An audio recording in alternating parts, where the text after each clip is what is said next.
What's good, family? So basically today I'm going to be taking you guys through a little Web3 crash course. It's everything, in my opinion, that I think you need to know about Web3. Or if you're just barely getting started in Web3, this might be some things that you know, kind of want to look out for or whatever.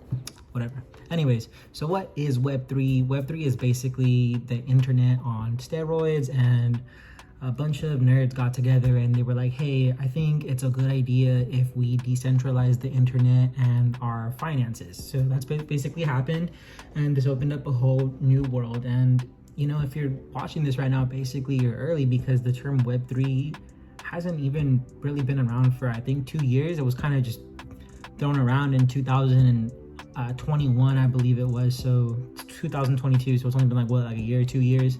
Whereas cryptocurrencies have been around since 2009, the earliest one being, of course, Bitcoin, the one that everybody fucking knows about.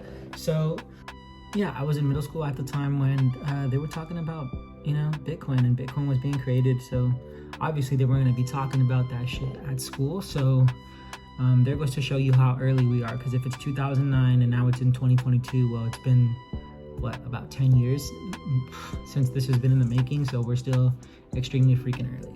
So anyways, cryptocurrencies such as Bitcoin, Ethereum, ADA or Cardano, Litecoin, other cryptocurrencies that I'm sure you've heard of, like Doge and Shiba and all that bullshit.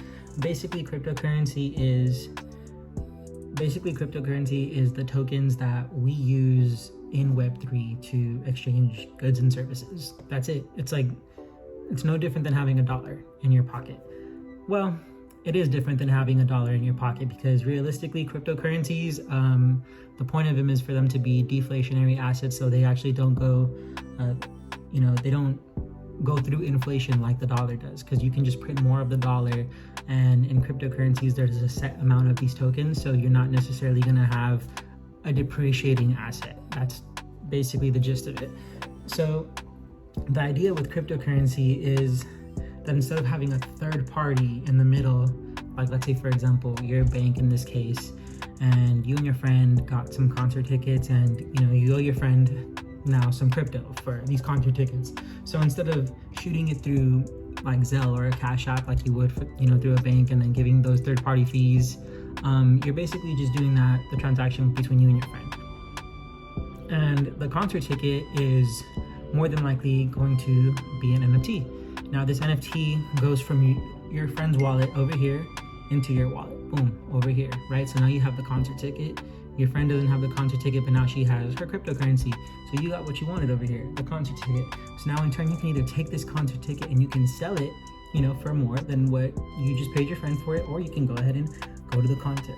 Boom, that's real life NFTs in action. And now this concert ticket is forever going to be in your wallet. Of course, you went to the concert, so it's used already, it's already going to be, but it's going to be in your wallet. And you can use this now as a memoir for the rest of your life, that, hey, I was at this concert watching my favorite rock band in fucking 2022 or whatever. If we still have rock bands, I don't even know. Okay, so continuing on this example, let's say you did attend the concert, okay? And now the blockchain shows, okay, I attended the concert, I went, and now the band that you went to go see, your favorite band, is rewarding all concert goers. They're saying, hey, thank you for supporting us. Thank you for, I love my fans, basically kind of BS. And they decided to give everybody that went to the concert a t-shirt. So now the blockchain reads, oh, okay, this person went to the concert. We're going to go ahead and give this person the next token, which is going to be another NFT, for that t-shirt. So instead of just sending the t-shirt to your house or whatever, like a weirdo, because nobody really asked for ADDI information like that, you're going to be able to burn this token or this NFT for your t-shirt now, right? So now you can either go and get your t-shirt, your favorite band t-shirt, or you can be like, hey, I already went to the concert, I got a t-shirt there or whatever, I got one of the knockoffs in the parking lot, I'm going to sell this official band merch now. So now you're going to take that NFT and you're going to put it on the blockchain, on OpenSea or whatever the heck, on one of the exchanges, and you're going to sell it, and basically you can make your money back on that t-shirt or the concert or whatever. And if that person gets it, and let's say the freaking band, they're just rock stars, right? And everybody wants the t-shirt, well, now they can in turn sell the t-shirt.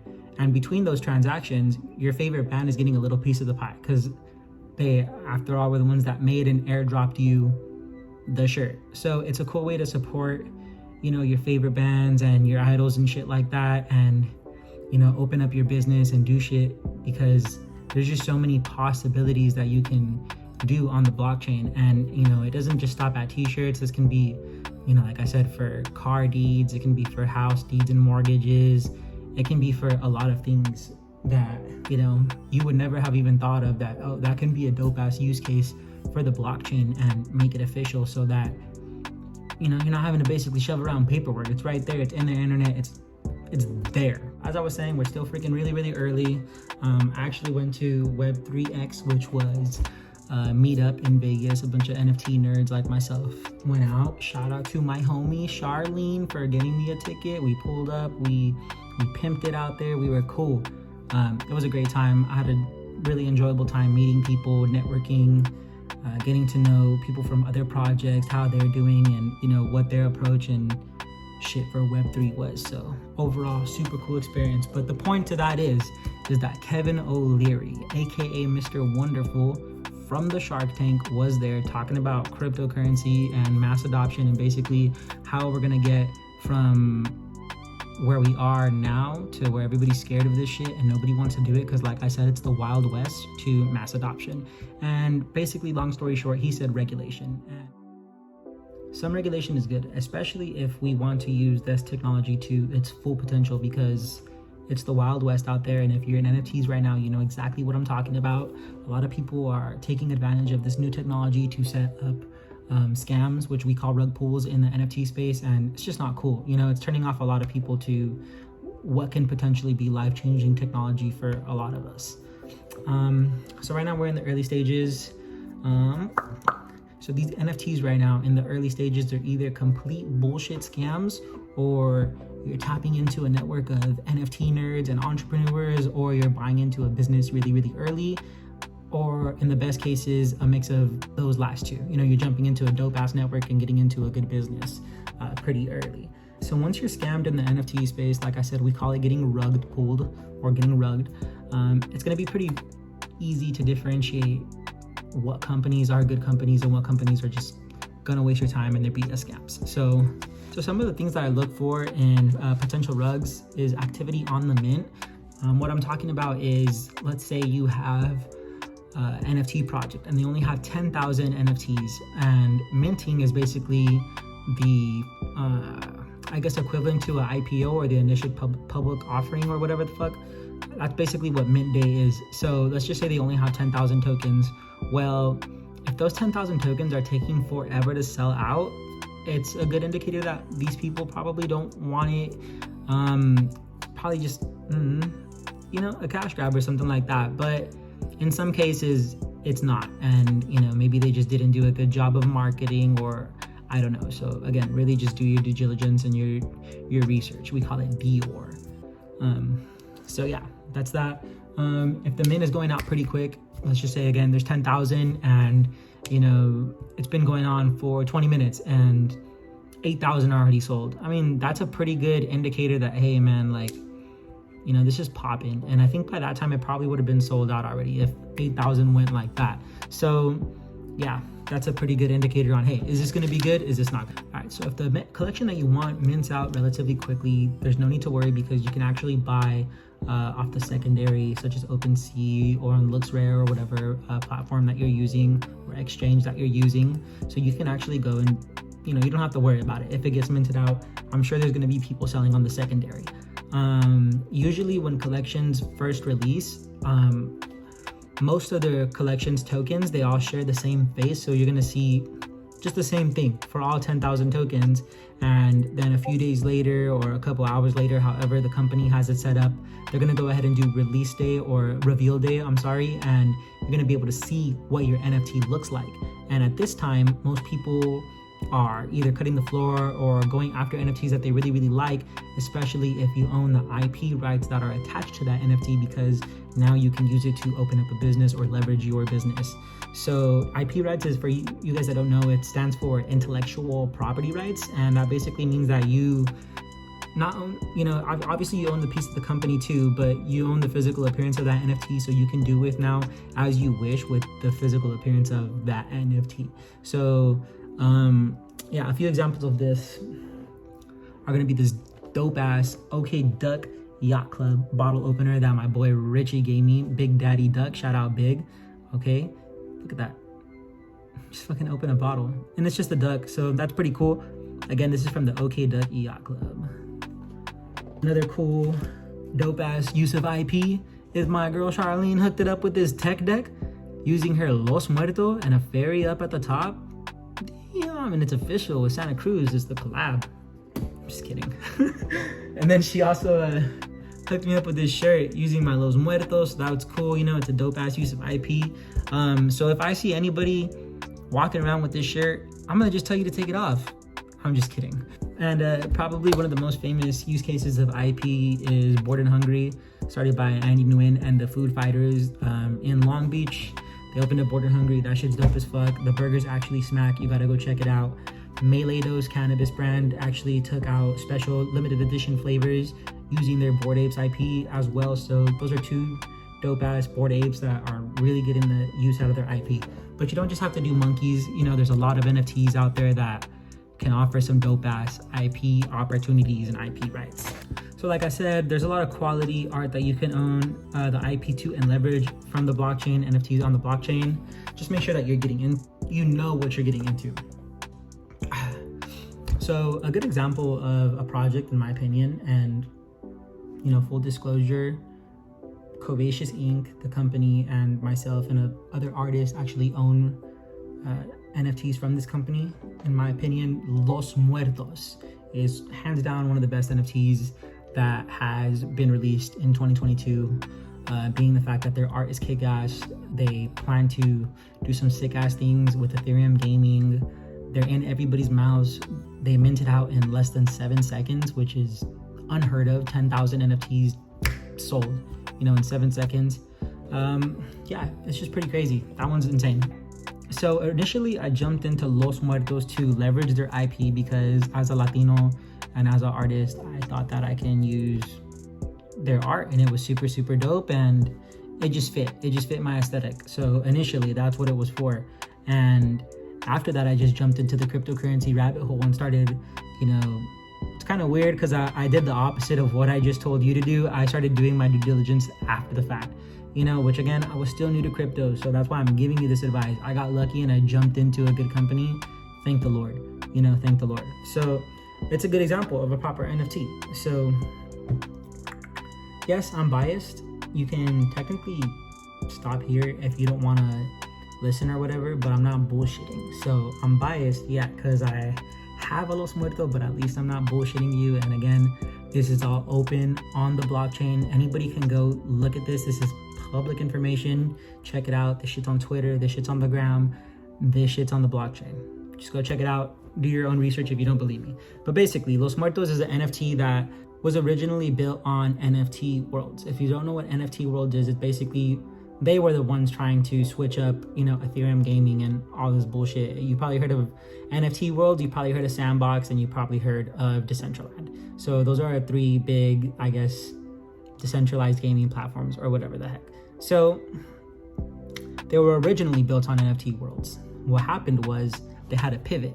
They had to do change of service because NFT Worlds was powered by Minecraft, and Minecraft basically said, we don't want anything to do with NFTs anymore or cryptocurrency, you know, all this bullshit. So they kicked NFT Worlds, and in turn, it hurt Los Muertos in the short term. But since then, Los Muertos, because of their founder, in my opinion, kick-ass founder, always in Discord, always talking, the real Gonku, he's dope as fuck.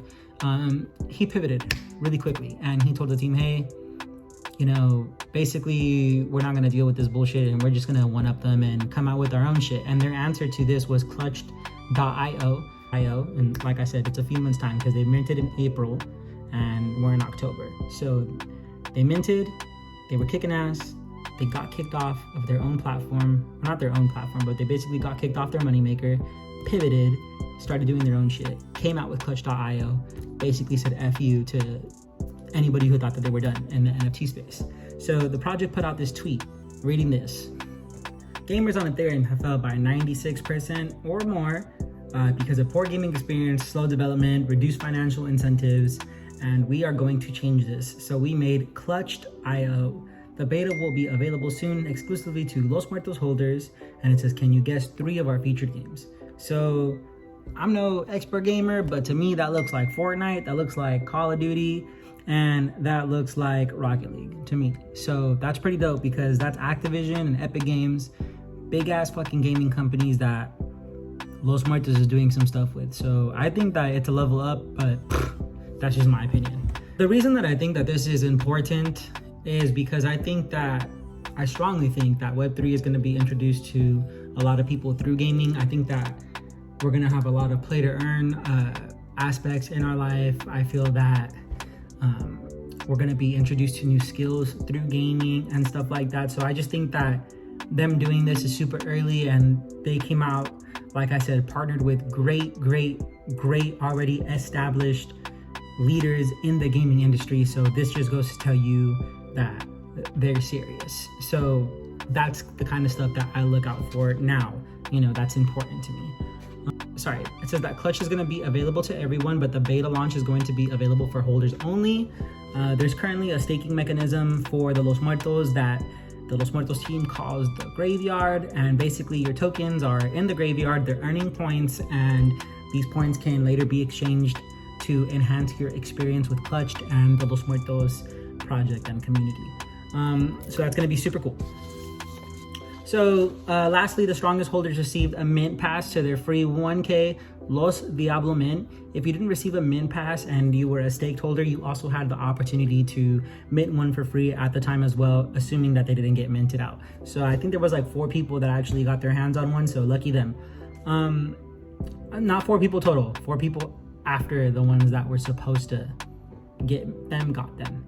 So I'm assuming that, here it is. So the Los Diablos were actually sitting at 1 ETH at the time of mint, you know, being the fact that they were a 1K collection, but I've seen it's kind of dipped.